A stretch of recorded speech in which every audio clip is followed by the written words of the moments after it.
معاكم دكتور علاء العيشي، استاذ مساعد العماره، قسم الهندسه المعماريه، كليه الهندسه جامعه المنصوره، واستشاري معماري لشركه اركاني. خلينا اتكلم معاكم بسرعه وباختصار على التدريب بنقدمه في اراك اللي هي اكاديميه اركانيا لتدريب المهندسين وحديث التخرج وطلاب العماره. احنا هنركز طبعا في السيشن بتاعنا على المعماريين، تخصص المعماري. حابب ان انا ادردش معاكم في نقطتين ثلاثه بشكل سريع. اولا، التدريب ده لمين؟ ثانيا، احنا هنتدرب ليه؟ ثالثا، احنا هنتدرب على ايه؟ تدريب لاي حد بيبدا خطواته في سوق العمل، سواء كان لسه طالب وعاوز يتعرف على سوق العمل، او كان حديث تخرج وعاوز يبدا يكتشف نفسه، يكتشف قدراته، ويشوف هو قدراته تاهله ان هو يتجه انهي اتجاه في تخصص العماره، لان تخصصات العماره كتير جدا. ثالثا، اللي متخرجين وبقالهم فتره وجرب ان هو يشتغل في كارير او اكتر وشايف ان هو مش لاقي نفسه وحابب ان هو يطور من قدراته، فاهلا وسهلا بيه. رقم 2، احنا بنتدرب ليه؟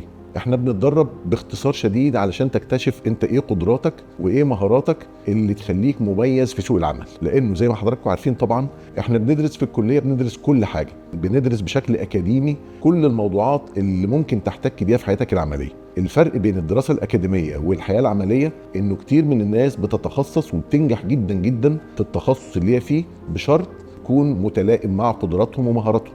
وده الهدف الاول من التدريب، انك تكتشف مهاراتك ايه وقدراتك ايه. رقم 2، بعد ما تكتشف هذه المهارات والقدرات، ازاي تنمي المهارات دي. رقم 3، انك تطبق المهارات دي على مشروعات تطبيقيه من خلال التدريب اللي في فتره التدريب المحدوده دي، او من خلال التمرين بعد كده، وانك تبدا يعني تطبق التطبيقات دي او تطبق اللي اتعلمته والمهارات اللي نميتها تطبقها في مشروعات متنوعه، وده اللي بيكون عندك الخبرات المتراكمه اللي بتزيد مع الزمن. النقطه اللي بعد كده، احنا هنتدرب ازاي. التدريب باختصار هو محاكاه لسوق العمل، ازاي ان انا اتعامل مع عميل تطوير عقاري، او ازاي ان انا اتعامل مع عميل صاحب مشروع سواء كان شركه او كيان او كان عميل بشكل منفصل. ده رقم 1. رقم 2، ازاي اتعامل مع الموقع. رقم 3، ازاي اتعامل مع المتطلبات التصميميه او البرنامج التصميمي.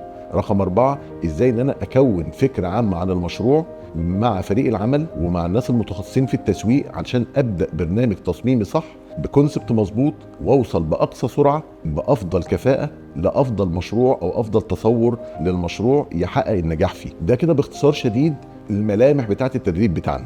ارجو اني اكون جاوبت بشكل مختصر وسريع عن الاسئله الثلاثه المهمه.